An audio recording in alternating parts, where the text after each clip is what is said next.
சத்தத்துல இருந்து தான் தேவன் திரும்பவும் கேக்குறாரு, நீ எதுக்கு இங்க வந்த? நீ அங்கேயே கேட்டிருந்தா நான் உனக்கு ஒரு ஆலோசனை சொல்லிருப்பேன்ல, நீ எதுக்கு வேஸ்டா இங்க வரைக்கும் ஓடி வந்த? அப்ப நீ என்ன நம்பலையா அப்படிங்கிற மாதிரி கேக்குறாரு, ஏன் இங்க வந்த அப்படின்னு. அப்போ எலியா வந்து சொல்றாரு, ஏசபேலுக்கு பயந்துட்டு நான் இப்படி வந்துட்டேன் அப்படின்னு சொல்லும் போது தேவன் சொல்றாரு, நீ ஒருத்தன் தான் என்னைய கும்பிடணும் இருக்க அப்படின்னு சொல்ற, அதாவது பாகாலுக்கு முன்னாடி விக்கிரங்களுக்கு முன்னாடி கும்பிடாதவன் அப்படின்னு சொல்ற.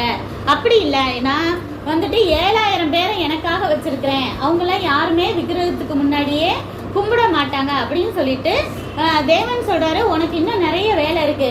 தீர்க்கதரிசி தான் நான் சொல்லியிருக்கேன், சாமுவேல் இந்த மாதிரி இருக்கிறவங்க தான் போய் அபிஷேகம் பண்ணுவாங்க இல்லையா, அதே போல ஆசகேல் அப்படிங்கிறவனை சீரியாவுக்கு மேல ராஜாவா இருக்கணும்னு சொல்லி அபிஷேகம் பண்ணு அப்படின்னு சொல்லி சொல்ற. அதுக்கடுத்து 2வது ராஜா வந்து யெகூ. சொல்லுங்க, ஃபர்ஸ்ட் வந்து ஆசகேல், சொல்லுங்க ஆசகேல்ங்கிற ராஜா.